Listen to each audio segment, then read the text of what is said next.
दफा का जिक्र है कि एक खातून रहती थी और वो अकेली रहती थी। वो हमेशा बेटी की ख्वाहिश रखती थी जब से वो खुद छोटी थी। एक रोशन सुबह वो पौधों को पानी दे रही थी और रो रही थी। सोच रही थी कि क्या इसके पास कोई छोटी सी लड़की है जिसके साथ वो खेल सकती है। एक परियों की देवता इसके सामने नमूदार हुई। क्या हुआ मेरे बच्चे, तुम क्यों रो रही हो? आसानी से इंतजाम किया जाए। परियों की देवता अपनी जादुई ताकतों के साथ इसके सामने एक बीज ले आई। मेरे बच्चे, तुमने देखा, ये कोई आम बीज नहीं है जो खेतों में उगता है। इस बीज को बहुत प्यार और गर्मजोशी की जरूरत है। इसे फूलों के बर्तन में डालो और देखो कि क्या होता है। और इसे काफी सूरज की रोशनी देना मत भूलना। ओह शुक्रिया गॉड मदर, आप बहुत सखी हैं। इसने बर्तन में बीज डाल दिया। इसने बर्तन को खिड़की के सामने सूरज की रोशनी के लिए रखा। ये तेजी से एक बारीक बड़े फूल की शक्ल इख्तियार कर गया जो बहुत ज्यादा डेवलप जैसा लगता था। औरत ने उसे प्यार से पाला और हर रोज उसे पानी पिलाया। एक दिन उसने नरमी से इसकी आधी बंद पंखुड़ियों को चूमा और गोया जादू से फूल खिल गया और अंदर एक बहुत ही नाजुक और खूबसूरत लड़की बैठी थी। वो मेरा बच्चा है, मेरी बेटी। मैं इसे थम्बेलिना कहूँगा। वो मेरे अंगूठे के साइज से बड़ी नहीं है। मैं तुम्हारी माँ हूँ बच्चा, और तुम्हारा नाम थम्बेलिना है। फूल ने उसे वो बेटी दी थी जिसका उसने ख्वाब देखा था। इसके पास अखरोट का छिलका था जो इसके झूला का काम करता था। बनफशी पंखुड़ियाँ इसके गधे के लिए खाली थीं और उसने अपने गधे के लिए खाली पंखुड़ियों को खींचा था। दिन वो पानी की प्लेट पर तैरती हुई एक तरफ से घोड़े के बालों से बनी हुई थी। ये वाकई एक बहुत ही खूबसूरत मंजर था। वो मेरे अपने प्यारे बेटे के लिए बेहतरीन दुल्हन बनाएगी। और उसने अखरोट का खोल उठाया जिसमें एक छोटा सा बच्चा सो रहा था और थम्बेलिना को तालाब के बीचों बीच पानी की लिली की पत्ती पर रख दिया। वो अब हमसे कभी नहीं बच सकेगी। सब्ज पत्तों पर अकेला छोड़कर थम्बेलिना बैठ गई और रोने लगी। वो अपने शौहर के लिए मेंढक का खौफनाक बेटा नहीं रखना चाहती थी। हरगिज नहीं, मैं तुमसे शादी कर रही हूँ। दूसरी तरफ माँ ने थम्बेलिना को घर के कोने कोने में ढूंढने की कोशिश की लेकिन वो उसे पानी में तलाश ना कर सकी। इसके नीचे इन्होंने मेंढक को देखा और उनकी बात सुनकर बहुत अफसोस किया। इस दौरान मेंढक और इसका बेटा शादी के मंसूबे बनाने में मसरूफ थे। तुम लोग वाकई मेहरबान हो। थम्बेलिना बहुत दूर चली गई जहाँ मेंढक उसे तलाश नहीं कर सकते थे। थम्बेलिना बहुत सी जगहों से गुजरी जहाँ छोटे परिंदों ने इसे देखा और गाया, कितनी खूबसूरत लड़की है। जैसे जैसे अंधेरा बढ़ता गया वो खुद को पत्ती से लपेट कर सो गई। लेकिन अगली सुबह वो एक ऐसी जगह पर उठी जहाँ सूरज पानी से टकराया और वो चमकता हुआ सोना लग रहा था। वो नदी के आखिरी सिरे की तरफ जा रही थी, तभी एक बड़ा कैड़ा उड़ गया।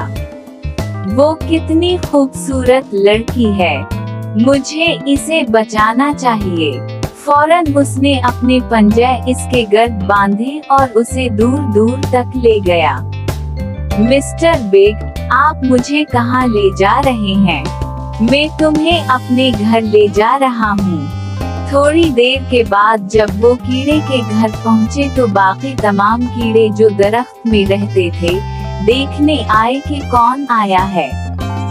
दोस्तों, इस खूबसूरत लड़की को देखो, मैं इससे शादी करने जा रहा हूँ। इसकी सिर्फ 2 टांगें हैं। ये कैसा करबनाक मंजर है।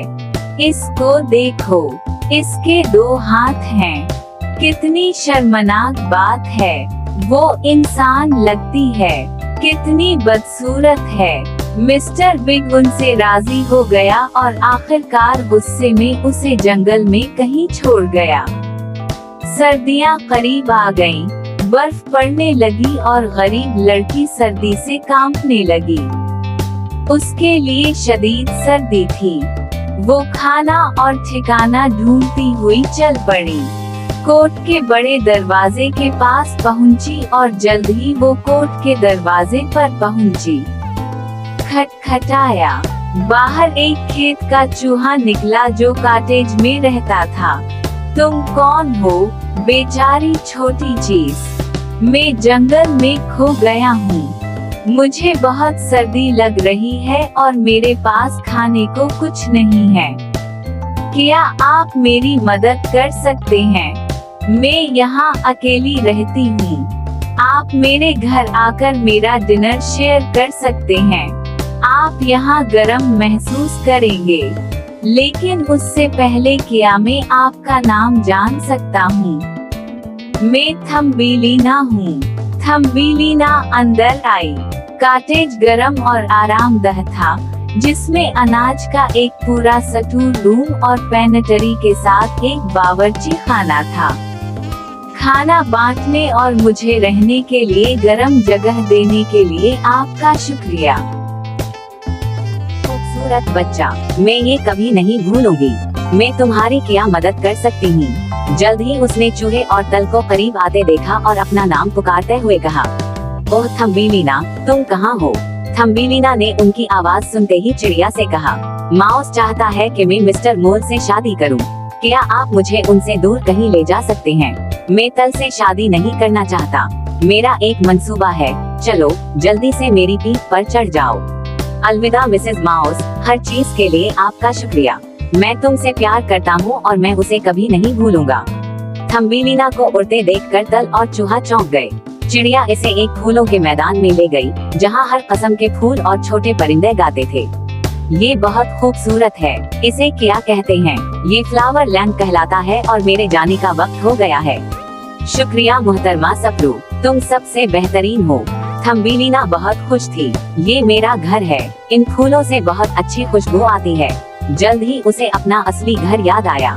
किस तरह उसकी माँ ने उसे अपनी मोहब्बत के साथ पाला था। वो बहुत उदास थी और अब घर जाना चाहती थी। लेकिन अचानक फ्लावर लैंड का बादशाह नमूदार हुआ। उसने थम्बेलिना को देखा और तुमसे मोहब्बत करने लगे। मैं उससे पहले की सबसे बड़ी लड़की हूँ। देखा क्या तुम मुझसे शादी करके मेरी बीवी बनोगे? मैं तुम्हें फूलों की मलका बना दूंगी। थम्बेलिना ने एक मिनट के लिए सोचा। यहाँ मेंढक के बेटे मिस्टर बिग और इसके काले मखमली कोट वाले मोल से एक मुख्तलिफ किस्म का शौहर था। हाँ, सिर्फ इस सूरत में जब आप मुझे मेरी माँ के पास वापस ले जाएं और हम तीनों वहाँ खुशी से रहें। इसने इत्तेफाक किया और थम्बेलिना के पास एक बेहतरीन तोहफा था जो थम्बेलिना के लिए सबसे बड़ा तोहफा था। चांदी की मुखी। जब उनको इसकी पीठ पर तेज किया गया तो वो भी फूल से फूल तक उड़ सकती थी। शादी के बाद बादशाह और थम्बेलिना उड़ गए और माँ का घर ढूंढ लिया। माँ उसे वापस देखकर बहुत खुश हुई। ओह थम्बेलिना, तुम नहीं जानती कि मैं तुम्हें वापस पाकर कितनी खुश हूँ। मैं तुम्हें अब कभी अपने से दूर नहीं जाने दूंगी। मैं तुम्हें कभी नहीं छोड़ूंगी माँ। माँ ने इन